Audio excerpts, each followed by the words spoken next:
about some basic functions provided by Microsoft Excel. So let's start with a blank workbook.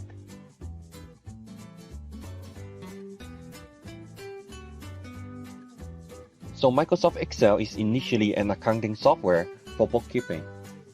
In Microsoft Excel, you can easily manage your data using tables. You can easily do calculations on your data table and also make charts and graphics from data table. So notice that all these boxes on the spreadsheet are called cells. To edit a cell, you can simply select a cell and then type something into the cell.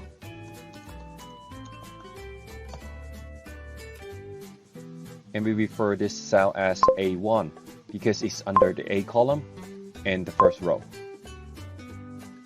Excel also supports some simple math calculation within a cell. For example, we can calculate 1 plus 2 minus 3 times 4 divided by 5 under cell A2, and the result is going to be 0.6 because Excel is going to perform multiplication and division before addition and subtraction. You can also do calculation with cell reference in Excel. Now let's enter the values 1, 2, and 3 into the cells A4, B4, and C4 respectively. To do calculation with these numbers, we can simply type in a formula and refer to the addresses of the cells, which are A4, B4, and C4. For example, we can calculate A4 plus B4 times C4 using this formula, and the result is going to be 7. We can also include text in the formula of a cell. For example, we can use the operation ampersand to append pieces of text from different cells together. For example, if I want to append these two words, HelloWorld, together, I can simply use the formula A5 ampersand B5. Then in the result, I'm going to just get one single word, HelloWorld. You can also insert a formula to sum up numbers from a range of cells.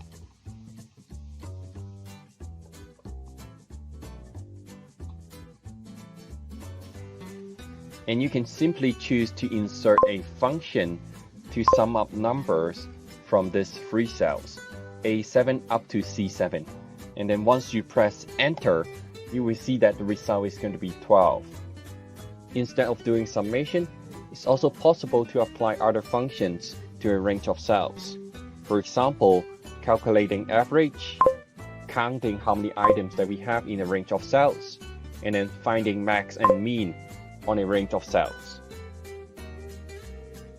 Okay, now, if you want to apply the same formula to the remaining rows, you can simply click on the bottom right corner of the cell and then drag the field handler down to apply the same formula to the next two rows. And if you want more precise logic in your calculation, you can use if condition in your formula.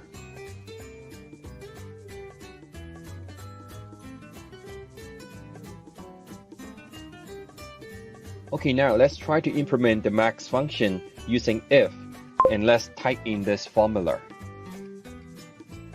So this cell is equals to if A11 is bigger than B11, we're going to use A11. Otherwise, we use B11.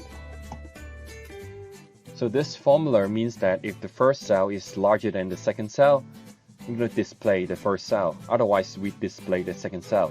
So eventually, it means that we're going to display the max of the two cells. And we can also apply the same formula to the next two rows by dragging the handler down.